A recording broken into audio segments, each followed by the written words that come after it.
Hi, Dr. Jonice Webb here, clinical psychologist. Welcome to my video on emotional neglect. Today I'm going to talk about what if you were raised with emotional neglect from your parents. I will give you 17 signs to look for in order to figure out if this could have happened to you, and so you can see it in your own family. In a moment, I'm going to give you those 17 signs. But first, I want to start with how emotional neglect actually happens in a family. So what does it take for a parent to emotionally neglect their child? Well, surprisingly, it takes literally nothing. Emotional neglect in families tends to happen kind of organically. It just passes down silently and invisibly from one generation to the next. And all it takes to become emotionally neglectful parents is to grow up in a family that doesn't understand the importance of feelings and emotional support. And then when you become a parent, you really can't give your children what you didn't get from your own parents and what you've never received yourself. So many people naturally assume that emotionally neglectful parents must be abusive or mean in some way. And definitely some are. But one of the most surprising things about emotional neglect is that the parents are often good and loving people. Many are trying their best to raise their child well.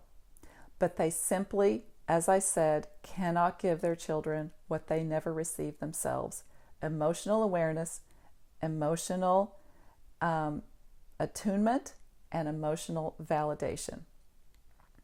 So since the picture of emotionally neglectful parents can be so mixed and confusing, it can be difficult to see the traits in your own parents. For help, I'm going to divide the different kinds of emotionally neglectful parents, of which there are many, into 3 different categories, which I think will help you understand and think about yourself. And I do encourage you to think about your own family as I describe them. So type 1 is what I think is the biggest category, and they are the well-meaning but neglected themselves parents. I call them the WMBNT. So there are a few different kinds of this type of parent.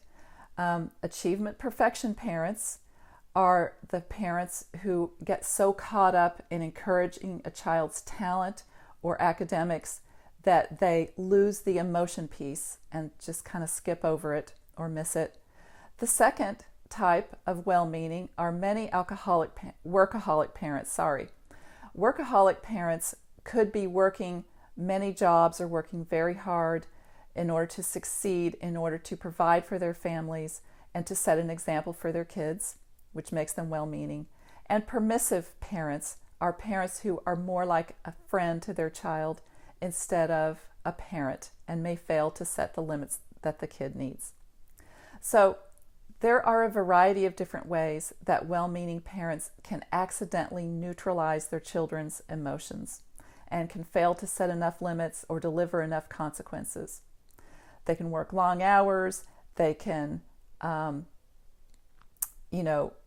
accident, view material wealth as a form of parental love instead of emotional health as a form of, or emotional attention as a form of parental love.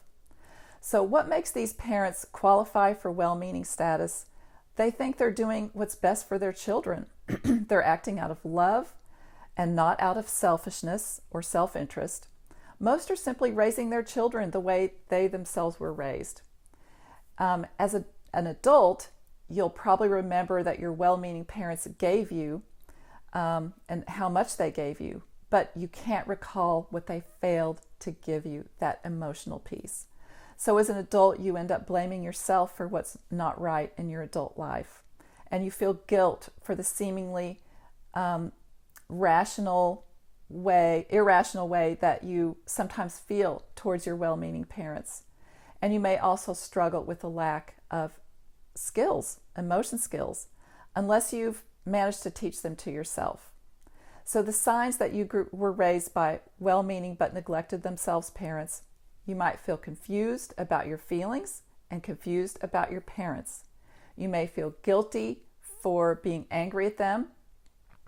You may not look forward to being with your parents. Your parents you might feel like they just don't know the real you as you are today. And you may know that your parents love you, but you may not necessarily be able to feel that. Type 2 parents are struggling parents.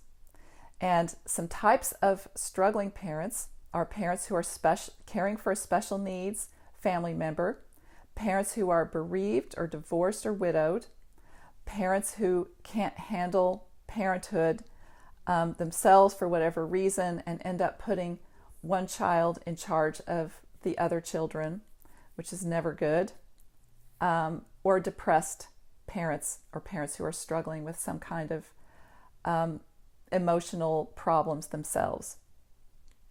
So struggling parents emotionally neglect their child because they're so taken up with coping that there's little time or energy left over to notice what their child is feeling or struggling with. Whether bereaved, hurting, depressed, or struggling in some other way, these parents would likely parent much more attentively if only they had the bandwidth to do so. But these parents can't give what they don't have. They didn't notice your feelings enough, and they didn't respond to your feelings enough.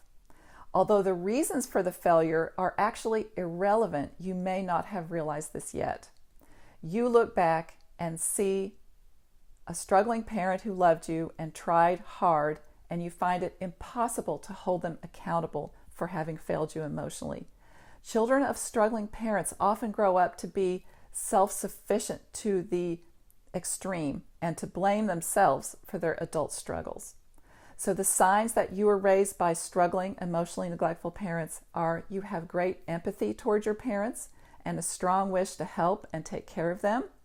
You're grateful for all that your parents have done for you, and you can't understand why you sometimes feel an inexplicable anger toward them.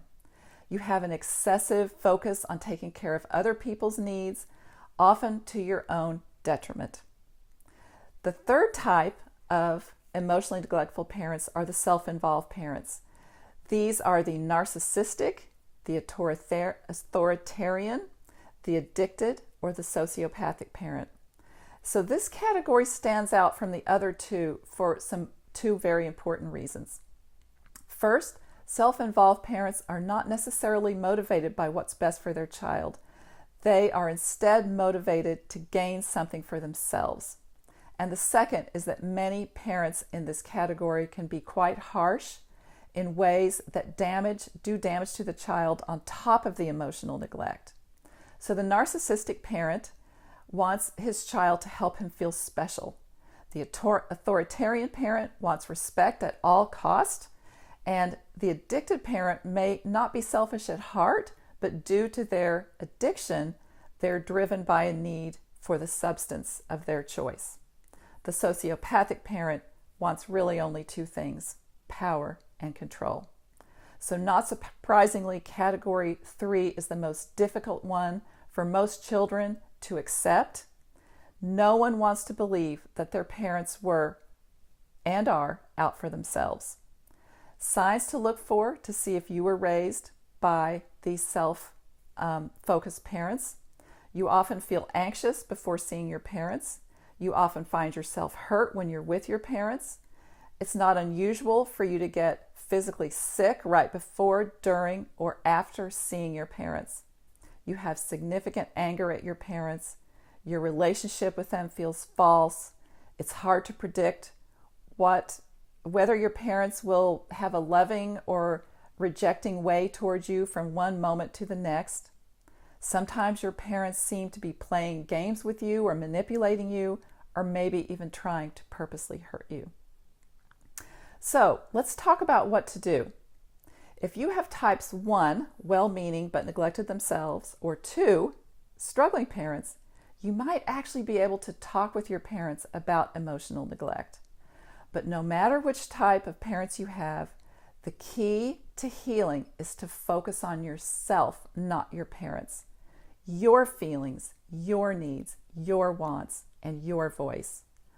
After a lifetime of wondering what's wrong, Now you can move forward and repair. If you learned something helpful or useful in this video, please do let me know in the comments below. I love to hear from you. And I'll be making more videos about childhood emotional neglect and how it affects us as adults. So be sure to click the link in the description below this video to sign up for the CEN Breakthrough video series. And in my next video, I'll be talking about another interesting topic. Thank you so much for joining me today. See you soon. Bye-bye.